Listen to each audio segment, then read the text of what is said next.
All right, welcome back. So as we continue to shift our focus away from evolution, now we get more into really ecology. So some things with ecology, I think we've talked about a lot already. We spoke about a little bit in lab. I just touched upon some things, and you see when you get to ecology, that's when we really look at the bigger picture of all the stuff that you learned in Gen Bio 1 and the beginning of Gen Bio 2. So it's really the bigger picture, and we start to see how is it that everything you learned about cells and genetics and even evolution, how does that play into the actual physical world itself? So with ecology, we're talking about the organisms and uh, the way that they interact with each other and the way that they interact with the physical environment, the non-living things. So you have your biotic factors, which is just a term for your living things, and your abiotic factors, your non-living things. So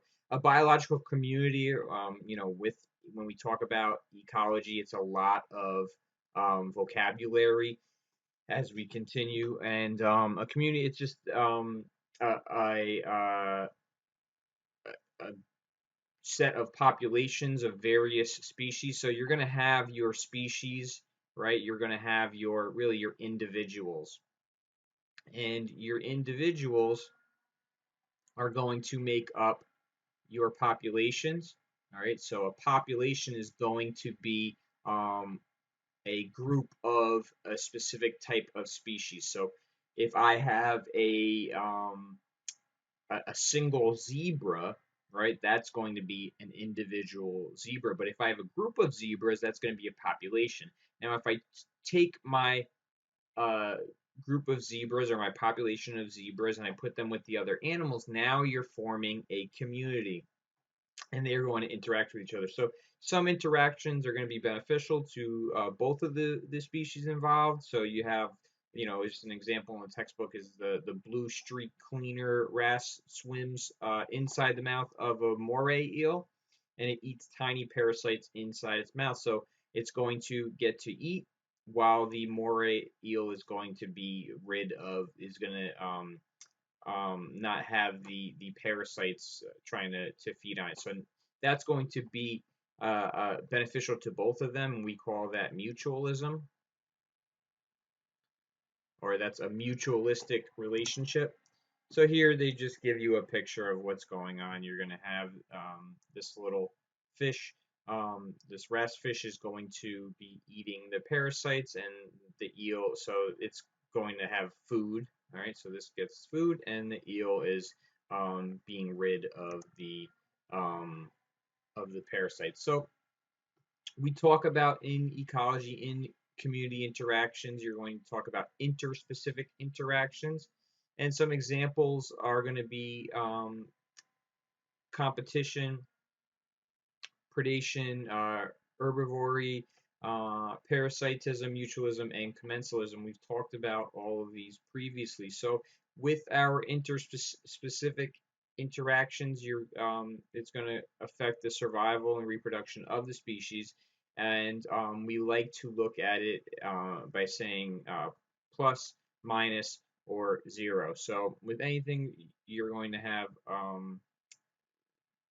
situations where things are positive, you're going to have other situations where it's negative, and you're going to have ones where there's really no effect. So when we talk about competition, it's going to be a negative negative, right, or a negative negative interaction.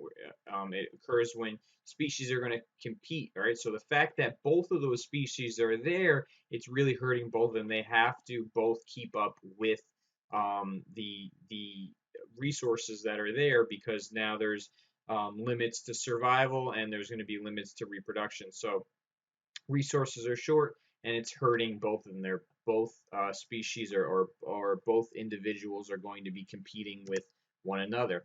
You have competitive exclusion, and strong competition can lead to this, where you're going to have local elimination of a competing species. So whichever species is going to outcompete the other one, you're going to have that competitive exclusion. You're excluding that species that's not as fit for the environment as the other species. So now we're talking about not one species and natural selection going on within that one species, but you're talking about two different species and which one is going to be more fit for that environment. So it's not necessarily looking at that gene pool where we're trying to figure out which of that one species is going to be most fit for that environment, which one's going to survive. But you're talking about two different species and which of those two species, not the individuals, but the two populations of species, which one is going to be more fit for that environment, and that's where you're going to see that competitive exclusion. You're excluding through competition. You're excluding one of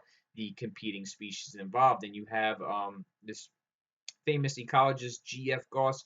He concluded that the two species competing for the same limited resources cannot coexist permanently in the same place. So he kind of, and you can go back and forth with this, but his main idea is that eventually what's going to happen is one's going to be better than the other, and over a long period of time, eventually the one that is better than the other, even if it's a very minute difference between the two, by being able to outcompete anytime that there is a great decrease in the resources, you're going to see that the ones that aren't as good at competing or aren't as fit are not going to really get any resources, and you're going to see that the one that is more beneficial or has more beneficial traits or is better in that environment is going to outcompete the other one and get all of the resources when they are limited, and that's where you're going to see the exclusion take place. So we talk a lot about a niche, or sometimes people say a niche. Um, in the textbook, they call it an ecological niche, but in reality, when we're talking about ecology, people just say, the niche or the niche. So it's the sum of an organism's use of both biotic, those are the living resources, as well as the abiotic, which is non-living. Okay, it's really how does it fit into the environment? What is the role that it plays? So it can be thought of as an organism's kind of job, really. What job they have. So we see that one species, you can have one species, and they kind of fill different niches depending on which environment they are. You can have one type of snake that eats something in one area, and you have the same exact species, and when it's in another environment, it eats something different. So in one, it might be killing all of the mice. In another one, it might be killing all the rabbits. So it really depends on the environment and the species on what niche or what niche does it fulfill. So similar species can coexist in a community if there's one or more significant differences in their niches. So if they can really, you can have similar species, and the similar species, or even you can have similar individuals, they might not really compete with each other if they are filling different niches. And sometimes you'll hear about these things called ecomorphs, and ecomorphs are really that's and I brought this up when we talked about speciation. Ecomorphs are really the same species, but they fulfill within that species the individuals, different individuals fill different niches, and because of their ability to fill different niches, they are able to coexist in a close environment. So the same goes for different species. Different species might be very similar, but if they kind of fill a different niche, so you could have two different types of snakes in one area, all right, two different species of snakes in one area, and if one of them is eating all the mice and the other one is eating all the rabbits, and they don't kind of eat the opposite, then they're going to be able to coexist and have no problems with surviving, because there's really no competition. Even though you're thinking, oh, they're both snakes, they probably try to go for the same resources. If they don't, they're fulfilling a different niche. That's where you're seeing that they're going for these different resources. It's difference well, in this case, biotic factors, but it could also go for abiotic factors as well. If you're talking about physical space, where they're fighting over, or they you would think that they would fight over a specific area. Well, if you have, say, for example, two different birds, and one bird likes to nest in the lower part of a certain type of tree, and the other likes to nest in the upper part. Well, now they're in different niches when we're talking about the abiotic resources in that ecological system, and they are not competing, and they can coexist without a problem. So we have resource partitioning, which is differentiation of the niches, enabling similar species to coexist in a community. So just really a term to know that's talking about what we're talking about. So a big example are these anoles.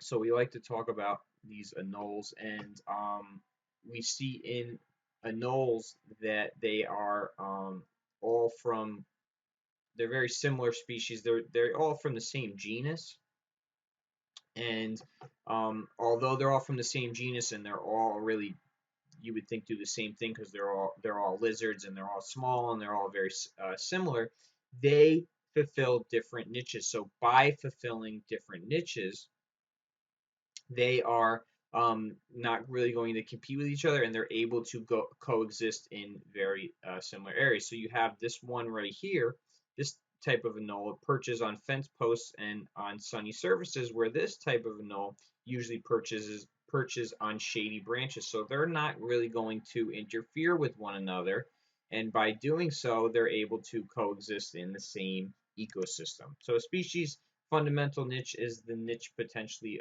occupied by that species.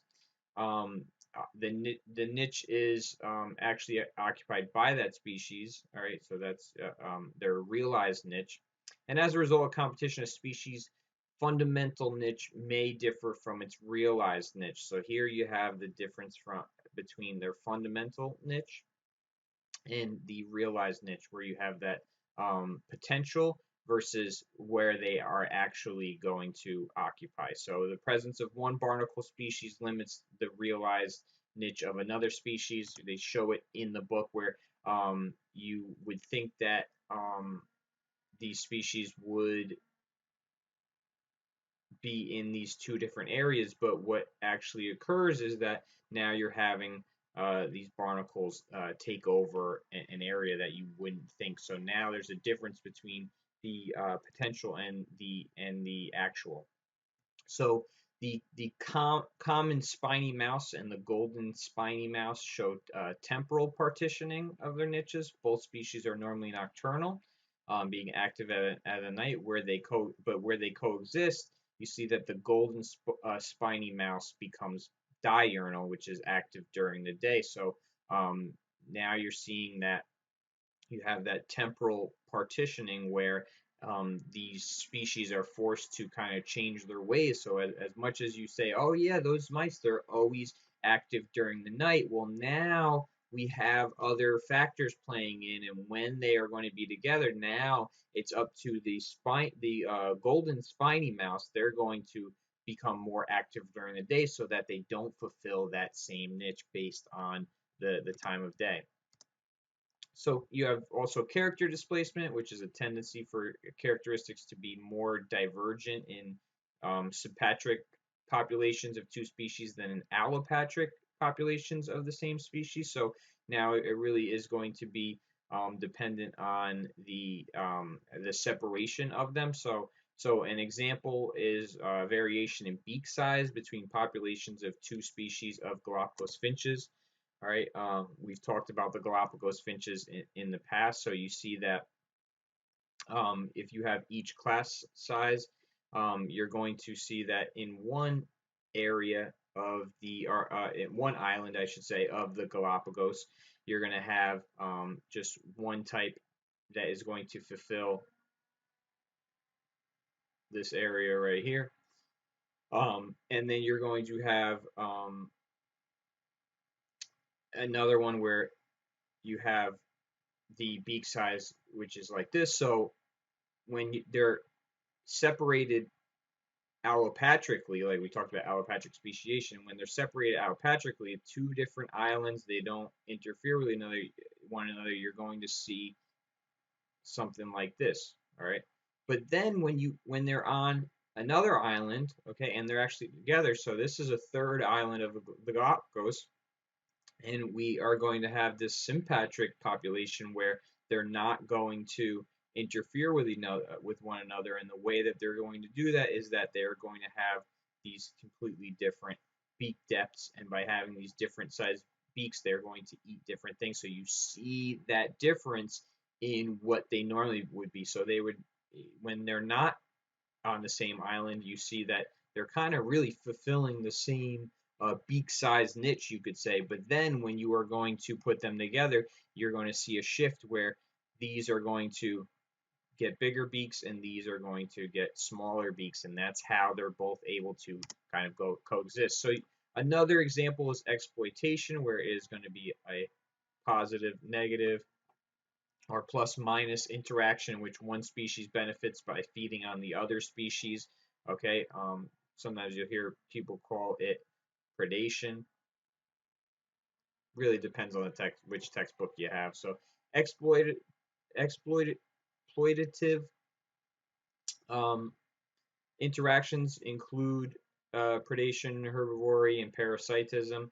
But really, when you're talking about one thing eating another thing, that's going to be predation. If we're talking about parasitism, that's going to be something really feeding on another species. So predation, like I said, plus minus, okay, it's that interaction between one species where one is killing the other and eating it. When we were talking about parasitism, it's going to feed on it. It's going to use it as a host and continue to try to live closely with it. So predators have adaptations that enable them to find, identify, catch, and subdue their prey. Anything that's going to be a predator is typically going to have claws, fangs, poison. Um, they are going to, a lot of times, they are going to have eyes out in front so that they can look at their prey, where prey a lot of times have eyes on the side so that they can look out for the predators. So some behavioral defenses include hiding, fleeing, and forming herds or schools. You're going to see all those things in prey. And animals also have morphological, physiological defense adaptations involved as well. Skunks, porcupines, think about that. Those are all defense. You have poison, a dart fly. They don't have poison to be an aggressor or to be a predator. They have them to protect them. Camouflage, and then you have things like Batesian mimicry, where it's going to try to look like a harmful species when it really isn't. So here you have this venomous snake. This is what the venomous one looks like, and then you have this non-venomous.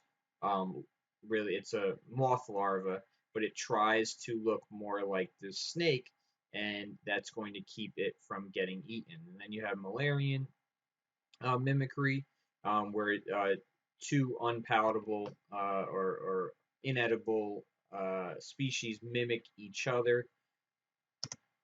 You have herbivory, which is going to be another one, which is plus minus, positive negative, which is going to be an interaction in which an herbivore eats parts of a plant or algae. Large mammals are the most familiar herbivores, but most herbivores are invertebrates. Herbivores have many adaptations, such as specialized teeth or digestive systems for processing vegetation. Remember, we are not very good herbivores. We cannot break down cellulose. We don't do a good job at really dealing with plant matter. So plants may produce toxic or distasteful chemicals as well as defense mechanisms, such as spines or thorns. The stuff that we eat doesn't really have any of that. We have artificially selected for them to no longer have that anymore. And then the one that all of us know about, parasitism, where it's going to be um, beneficial to the parasite, but it is going to be negative for the host. So one organism is going to benefit, and then the host is going to be harmed. So parasites that live in the body, we call them endoparasites, and then parasites that live on the external surface of a host, we call them ectoparasites. You have many parasites have a complex life cycle involving multiple hosts. Some parasites change the behavior of the host in a way that increases the likelihood that the parasite will be transmitted to the next host. And parasites can affect survival, reproduction, density of their host population directly or in some indirect way. All right, so then you have communities heavily influenced by positive interactions, and our positive interactions that we talk about are mutualism and commensalism. And I've said this before, commensalism is this thing that people often argue about. They say, there's probably no such thing as true commensalism. Every example of commensalism that we talk about is probably something going on where it's really mutualism. It's really benefiting both of them. We just haven't really figured out how it's benefiting this organism right here. We figured out the one, but we haven't figured out the other one. But if it's not harming them, and we say it or we haven't figured out yet how it is benefiting them, then we call it commensalism. Otherwise, if it's benefiting both of them, plus plus or positive positive, that is called mutualism. So in mutualism, both species incur costs, but the benefits far outweigh those costs. So in some mutualistic relationships, each species depends on the other for the survival and reproduction. In others, both species can survive alone, but they decide to um, create this mutualistic relationship in order to benefit both of them, because once again the benefits outweigh the costs. Some examples in the textbook, you have commensalism. Um, okay, so two fundamental features of community structures are species diversity and feeding relationships. So when we are looking at community structure, we're always talking about the biodiversity or species diversity. A lot of times we like to say biodiversity. In the feeding relationships, what's eating what in the environment. So in some cases, a few species in a community exert strong control on that community structure. You have species diversity. We like to talk about two components, which is species richness is the number of different species in the community, and then relative abundance is the proportion of each species represented of all individuals in that community. So two communities can have the same species richness, but have a different relative abundance of those species, right? You can have two different communities where they have the same diversity within there, but you don't have the same amount of each one in there. All right, so community one, right? They all have, in both of these communities, community one and community two, they both have species A, B, C, and D. But you see in community one, species A is 25%, B is 25%, C is 25%, D is 25%. But in community two, you're going to have A is 80%, and then the rest are going to be 5%, 5%, 10%. So there's difference in the abundance of each one in there, although the diversity or the richness is going to be the same. So communities with higher diversity are more productive, more stable, better to withstand and recover from environmental stresses, and more resistant to invasive species. And invasive species are going to be organisms that become established outside their native range. All right, if you take and there's tons of invasive species everywhere because now that humans travel so much and through the years, a lot of humans have brought things with them, some on purpose, some on accident. That has led to invasive species that really aren't meant to be there, but now they live there, and sometimes they kind of take over the ecosystem that they're introduced to. You have trophic structures that we like to talk about, which are the feeding relationships between organisms in the community. So when we're talking about trophic, we're usually talking about food, and when you hear food, you should think energy. So trophic, we're talking about energy. How is energy moving through an ecosystem? Food chains are one way to show how the energy is moving through an ecosystem, but an even better way to really paint a picture is that we like to draw food webs. Okay, food webs are the better way. So the position an organism occupies in a food chain is called its trophic level, all right, at the level of where it lands in getting energy and giving energy to the next level. So here we are looking at different trophic levels. We're always going to have the sun, right? The sun is going to shine down, and where does it go? Well, it goes down to the plants, and then the plants are primary producers. They bring energy. So whenever we are drawing a food chain, all right, when you're drawing a food chain, the arrows are always going which way the energy is going. So a lot of times students like to draw it saying, oh, the hawk eats the snake and the snake eats, and they like to draw it this way, but that's not how we draw it. We draw it where we're showing where the energy is going. So the energy from the sun goes to the plants, and those are our primary producers, or the energy from our primary producers goes to our primary consumers, secondary consumers, all the way up to our quaternary consumers, or even past that. And what you notice is that you have your producers, your plants, and then it's going to be your herbivores up to your carnivores, and then everything after that is going to be a carnivore. And what you don't see in there is actually our decomposers, and decomposers fit in anywhere because decomposers are going to break down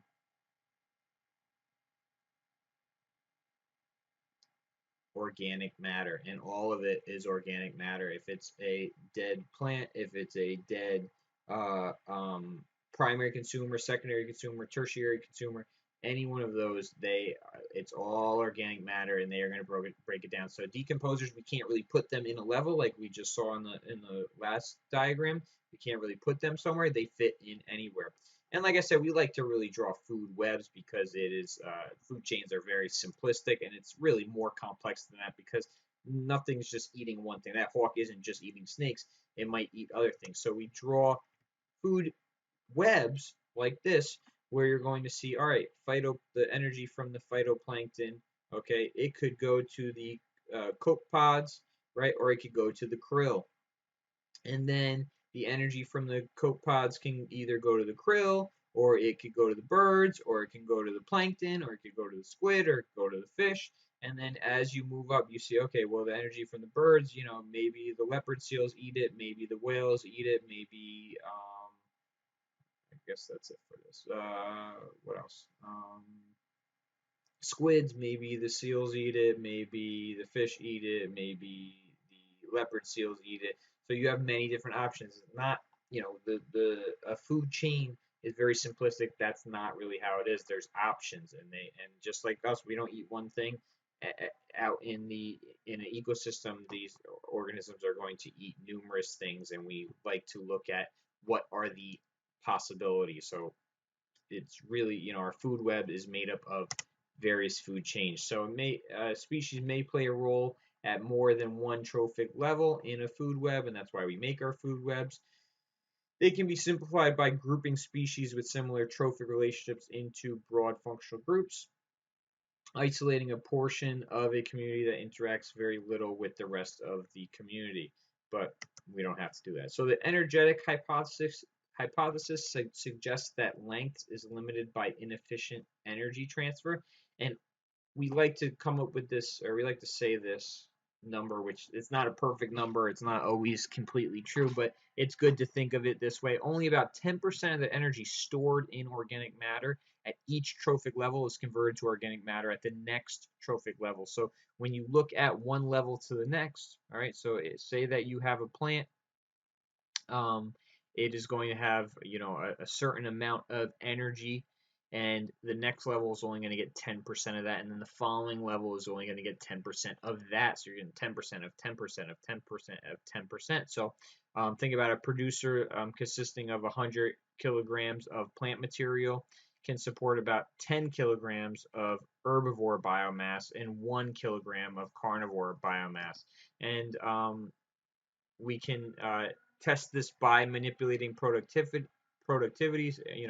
Researchers can vary the amount of leaf litter available to consumers in tree hole communities and measure the number of links in the food chain. So I actually read a article once, a research article, peer-reviewed article, and it talked about how they were looking at year to year the amount of acorns in a forest and how that influenced really the carrying capacity of the entire forest, how many deer can live and how many chipmunks can live and all of those things. So you really can look at and see it at the biomass of that ecosystem, how it is influenced by the availability of energy. So food chain length may also be limited by the fact that carnivores tend to be larger at higher trophic levels. Not necessarily true. All right, larger carnivores cannot obtain enough food from small prey efficiently enough to meet their metabolic needs. Also, not necessarily true. What's really going on is that, hey, each level you're using up energy in eating that individual and trying to stay alive, and that energy is not going to automatically 100% of it go to the next level. So certain species have a very large impact on community structure. Such species are highly abundant or play a pivotal role in the community dynamics. You have dominant species, which are the most abundant or have the highest biomass in that ecosystem. Um, and we like to always talk about keystone species, and keystone species are these species that really form the ecosystem and the communities, and greatly influence the different species within that ecosystem. So if when you think about a keystone species, if you were to remove a keystone species from an ecosystem, it is going that whole ecosystem is really going to fall apart and be reshaped. It's going to be a mess. So certain things you hear about elephants. Okay, African elephants are keystone species. As we see a decline in elephants because of poachers, you see that the whole ecosystem is falling apart. You hear about around here actually, beavers are keystone species. So beavers, if you remove beavers, and this did happen, some 100 years ago, they were hunting beavers for the pelts, and it really changed the whole dynamic of not only the biotic factors, but also the abiotic factors. It changed the way that water flowed through the area, or in the Northeast, and it changed the what could survive, what could live, and the feeding relationships within the ecosystem. You hear about the wolves of Yellowstone. So the Yellowstone wolves,